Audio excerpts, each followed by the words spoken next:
Assalamualaikum warahmatullahi wabarakatuh dan salam sejahtera kepada rakan-rakan saya yang sedang berpuasa. Saya Nordana Kautsar akan mengkongsikan ilmu yang berkaitan dengan bulan puasa ini. Topik yang saya akan bincangkan pada hari ini adalah perkara-perkara yang batalkan puasa.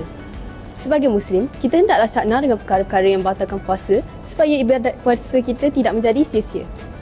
Perkara yang pertama adalah makan dan minum dengan sengaja. Tidak kira banyak atau sedikit pun, sekiranya diniatkan secara sengaja, maka ibadat puasa kita menjadi batal. Namun, sekiranya terlupa atau tidak sengaja, kita masih boleh meneruskan puasa sehinggalah waktu berbuka. Yang kedua pula adalah memuntahkan sesuatu secara sengaja. Jika individu tersebut mengalami mual dan kemudian muntah, individu tersebut masih boleh meneruskan puasa. Tetapi sekiranya muntah itu terdapat sisa makanan dan mereka menelannya secara sengaja, maka ibadat puasanya haruslah diganti.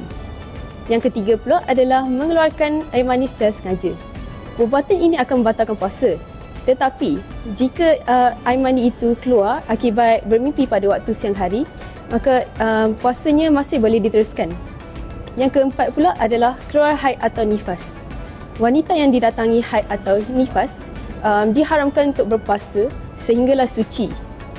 Tetapi jika mereka sedang berpuasa dan pada ketika itu keluarnya haid atau nifas, mereka perlulah mengganti puasa tersebut pada kemudian hari.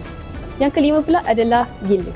Seseorang yang gila tidak diwajibkan untuk berpuasa kerana ibadat puasa ini hanya tertumpu kepada orang yang fikirannya waras. Itu sahaja perkongsian daripada saya. Assalamualaikum warahmatullahi wabarakatuh.